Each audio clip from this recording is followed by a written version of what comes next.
All right, we're not magnet experts. We're not being very magnanimous right now. That's okay. That's what happens when you're tired. We'll be better after the video. Here we go. I'm Seth. And I'm Drew. And this is Nerd Feeding the Nerd. I'll tell you, one of the things that I think killed our mojo just now is I had to watch you run around for like this whole conversation. So why don't you do something? I do like that. I do like Link's ass, though. Look at that thing. I know, dude. Well, he's very bashful though because he's covering it up with that little shield action. Oh, I'm already making mistakes. There we go. Do you think that he gets like a rash from the shield, like rubbing? There's friction there, I have to imagine. Oh God.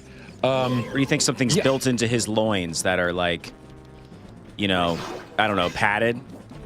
No, I mean, I think if you consider like the time frame of all of this and the fact that it's very fantasy based. So his tunic is made from some hefty stuff. I think just the tunic itself is going to be on Chafe Avenue.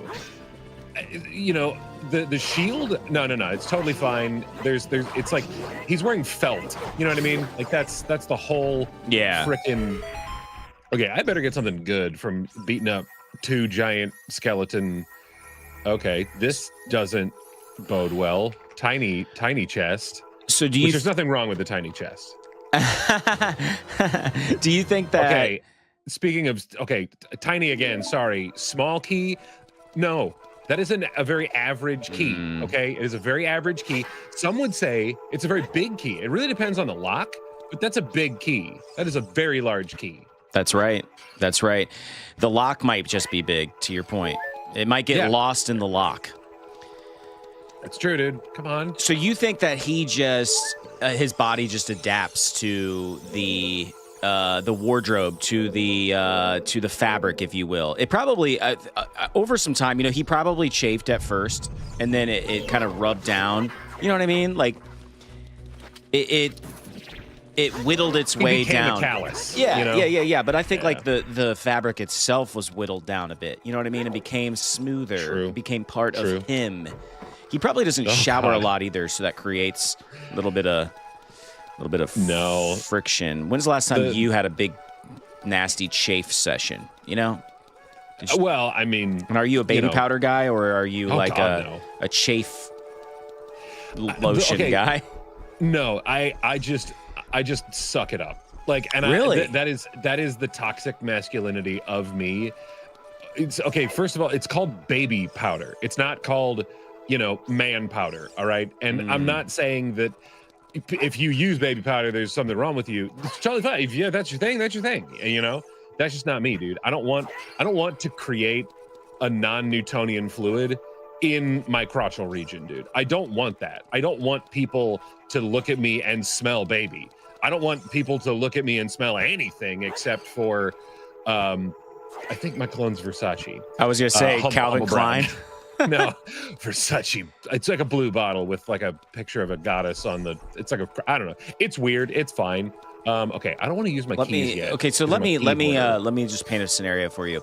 You're walking. That's rare. You're walking around the mall, and you're in one of those like mega mall. You're in the Mall of America. Okay. And you feel between the old tree trunks down there that you're starting to get a little chafy. And as time goes on, you start to feel it getting worse and worse and worse. Now, inside of a mall like that, there's bound to be like a CVS or something like that. Okay, sure. It's up ahead on your right. And you make the decision to either go straight or turn right into the CVS to find some sort of anti-chafe solution. What do you do? Like I said, dude, I don't think there's any chafe remedy that I'm going for. If it is excruciating, I will probably get like an ace bandage and just wrap the chafed areas. Dude, that'll make it worse. You want to know the secret? Let me tell you the secret. Sure. The secret is, according to Debbie Haddock, K-pop Demon Hunters 2. No, the secret... That is a cure-all. The secret is diaper rash cream, dude. Diaper rash cream. And I found this out years ago in Disney World. I had the worst chafe of my life. One thing that is readily available in a place like a Disney World, baby powder or baby diaper rash cream. Okay. Diaper rash cream is available everywhere. It is gross, and it's like super thick and disgusting. And when you're sweaty and you're in Orlando heat, it's the worst thing to ever do. But if you could just get past how gross that seems in your mind, and you go into the stall and you're like pulling, you pull your skibbies down and you're like pasting the insides of your legs and your nether regions with freaking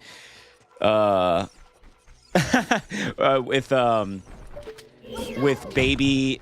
Dude, I keep getting it wrong. I want to say baby powder. It's diaper rash cream, and it's just caked in there, dude. You will thank yourself when you leave. That is not. How dare you besmirch the name of cake? Like, ew, dude, ew. I can't. I don't. That is such a you thing, though. Like, and I think it's a dad thing. Like, you got kids, you don't care anymore.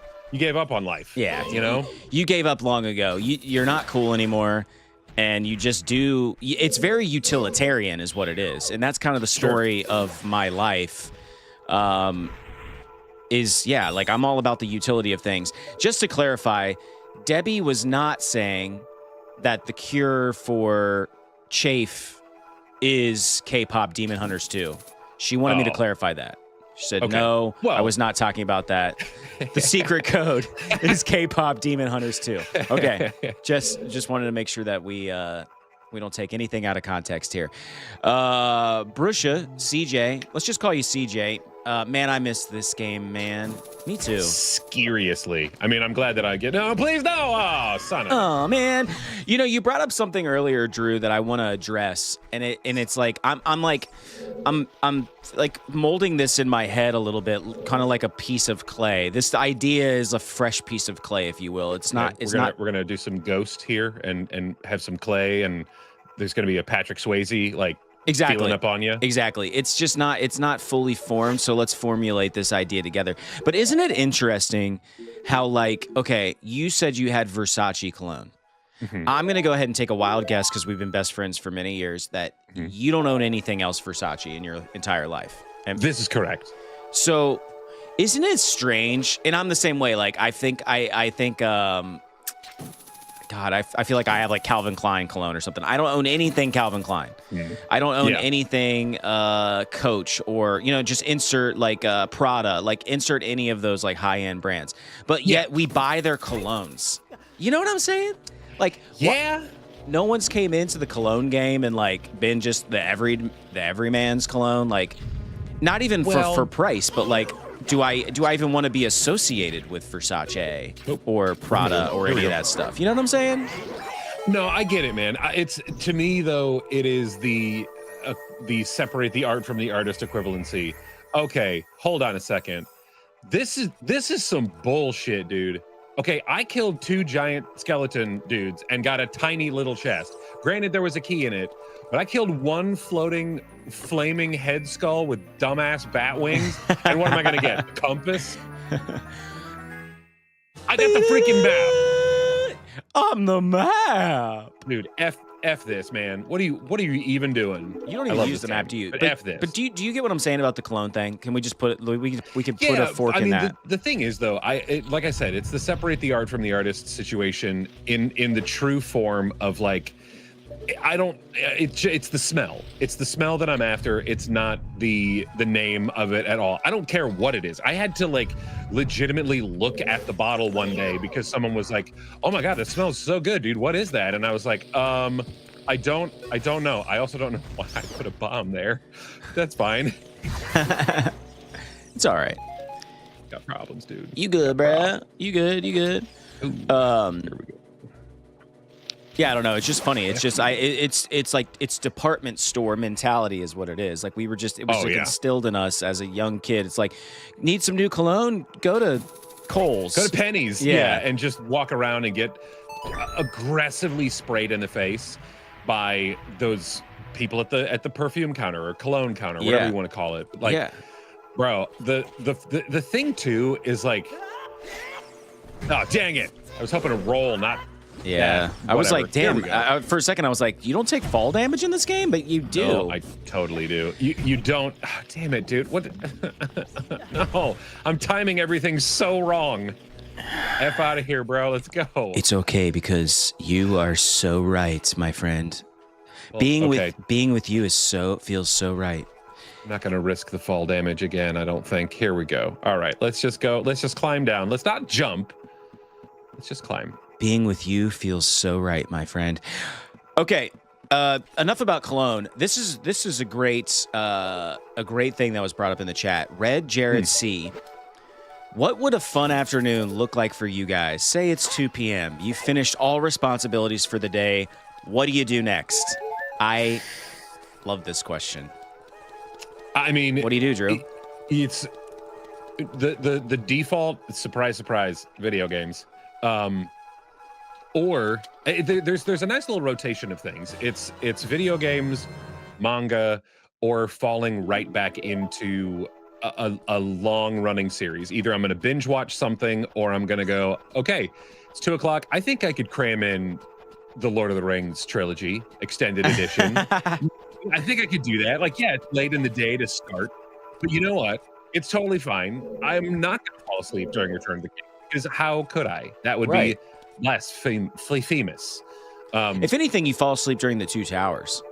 Oh yeah, dude. That's definitely something. That's the black sheep of that trilogy, in my humble opinion. You know, it's all right. I'm trying to think. 2 p.m. all responsibilities. So this must be a weekend, right? This is not a work day. If it's 2 p.m. Let's just say it's a Saturday.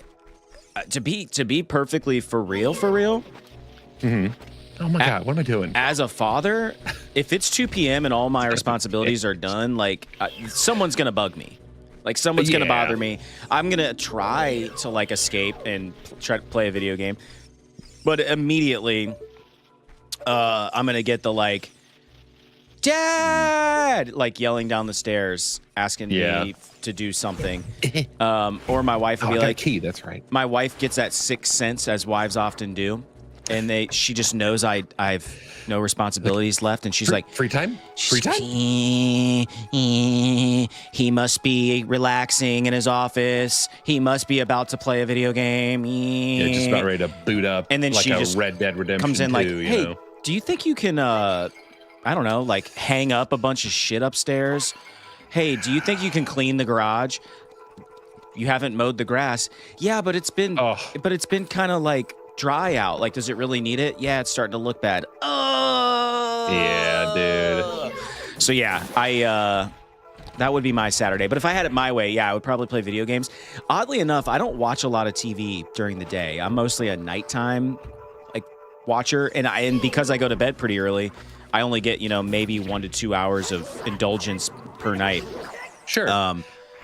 But see, I'll have it going in the background while I'm doing stuff. So I mean, if I'm being real, on a Saturday too, I'm cooking. I'm making stuff either for that night or that night and Sunday, just so I can fully relax. As Seth is well aware, Sunday is my sacred day. I don't like to do much. I like to have it as a good reset. It's I have been known to just hit do not disturb. I don't care who you are. If you're one of the 3 people that talk to me on a regular basis, you might not hear from me on a Sunday. Oh, we don't talk on Sundays. I don't even bother you. I like almost text you a lot. And then I'm like, oh yeah, better not, because you're not gonna see it. I can see that you're on do not disturb. And you can hit the little like, I don't even know what it does. Maybe like on the other end, but you can hit the button where it's like alert them anyway, and then it kind of like blows up. Yeah. Does it actually alert you?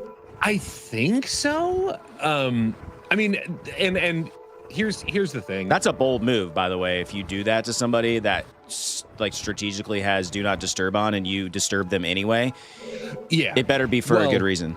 And that's exactly it. Like if it's for a good reason, I don't have a problem with it. But if it's literally one of your classic text messages with zero context, like just, and I've gotten to the point now where I just send the word context, because you'll send something and I'm like, okay, like I just assume you know what I'm talking about, like you're in my brain. When you sent that like screenshot of a live and you were like, oh, the whole point was like, oh, should I put the name of our channel at the top? Oh. And I was like, and I'm like, dude, that is the last thing that I paid attention to. I was like, okay, do you want us to play Hogwarts Legacy? Do you want us to play Skyrim? Do you want us to have do you want us to become VTubers? No. Like, that was the whole thing. I'm like, what are we even getting at here? Let me ask you a question. Like, yeah. On the receiving end of that, did you actually click on the picture and it got like full screen, or did you just look at it in the text thread? No, I had to go full screen because I could not figure out for the life of me what the F was actually going on. Okay, because I circled the thing I wanted you to look at. That's why I didn't give it any context. That was what was going through my head. I thought because I circled the thing with the highlighter that it was immediately obvious. I wasn't trying to confuse you, dog. Dude, I don't think it was circled. If I'm being for real. Like if I'm thinking back to it, I don't think it was circled. I'm sure I have receipts. Please pull them up, because I don't want to pause the game to pull up receipts. The best thing ever was when, dude, I'm looking at it right now. And okay, in fairness, I drew an arrow, but it's not great. So like maybe it blends in with the wall or whatever, because it's kind of like dark. What's funny is I'm looking back through our text threads. I thought this was funny. You need to tell me your reaction, because we never got into this via text. But like the other day, chat, I got sucked into this. Someone online posted like Fallout 5, the first trailer, and it actually looked kind of legit. Because I wasn't thinking it had like the PlayStation logo in the corner, like the thumbnail's pretty good, and I was like, oh dang! And I watched it. I immediately knew it was AI, but I sent it to Drew, like with no context again, because it's like if that was real, that would be obvious context, right? Contextually. Yeah. Did you take one look at that and know it was fake, or did you do what I did and click on it and then you knew by watching it that it was fake? Well, okay. First of all, I was driving. I was doing about 80 on the highway. Perfect. So you watched it anyway. Well, no. So yeah. So I looked and I clicked on it, and honestly, I was like, okay, you know, is this like a fan-made trailer that's like cobbled together from pieces of the show, or you know, whatever? To me, the first red flag was that it wasn't from Bethesda or Sony or Xbox. It was game something. Yeah, whatever. some that was weird handle. Yeah. Yeah. So I was like, okay, red flag number one. And then I click on it and I'm like, okay, that's not, the narrator is not Ron Perlman. It's very poorly done. And it's straight AI. Like it's the straight whole garbage, thing, dude. The whole thing was AI. Yeah. And then as I keep watching, I'm like, all right, well, you know, let's see. I'm willing to give it, you know, a little bit just to kind of hope that they actually put time in and effort. Yeah, no, dude, it was literally just something that AI just like digital duked out, and I'm like, and it was one of those where I'm like, I'll bet this MFer legit like got tricked by this. You know what I mean? Like, I was like, he got tricked by this. But I wanted to know, like, is it? Oh Jesus! What am I doing? I'm trying to talk and I'm throwing bombs. I hope you hit him with that bomb. Oh, that would have been sick. Well, no, dude. It didn't trick me, but I will say, for a split second, I was like a little disappointed by Bethesda, because that is some crap though. That like the world's getting so strange with AI and like cutting corners and stuff. Like, there will come a time where these game studios just use like an AI to generate like just like a quick trailer just to put out content for stuff. You know what I mean? Sure, like that was my immediate thought. And then I was like, no, there's no way that this is real. And then I started reading the comments, and it was like, the comments were funnier than anything. Like people, because other people got tricked. They're like, like someone said something about, we're all excited. Yeah. Somebody said something like, oh dude, it was so funny. They're like, I don't know. This is probably even meaner than they said. It was like, I hope you go to this pharmacy and they don't have your prescription or something like that. Like, sure. Just like some hilarious comments. Oh, come on. No. It's even better than that. They said, I hope that every day you hear the mailman outside your house. Make an intentional point to check your mailbox and you never have mail. Oh my God, dude, that sucks. I thought that was like the greatest comment ever. Yeah, I mean, nice little zinger. The thing is though, oh, okay. Mail is not, it's not as much of a thing anymore. Like I remember being excited to get mail. Not anymore, dude. I go and sometimes there's days where it's just nothing. There's just nothing in there. Oh my God, of course. Dude. I love how you're not super quick on the draw with the fail sound effects this morning. Yes, continue playing. I'm not. I was trying to be a quick draw. You have to go all the way in. I forgot. By the way, dude, you didn't shoot your shot too quick, did you? Because according to Hammered 10, this is the best Zelda dungeon. I thought the water, I would say the water temple sucks, dude. Okay, is that the one? Worst. Everybody always talks about the water temple. That's why. Yeah, because it's the hardest to complete, mainly because there's this one spot. First of all, you have to it's remember the Mario level where you have to change the water level multiple times. Oh yeah, I hate that. It's that, dude. It's that kind of level of BS.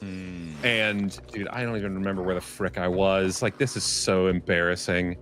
That trying does to suck. retrace my steps.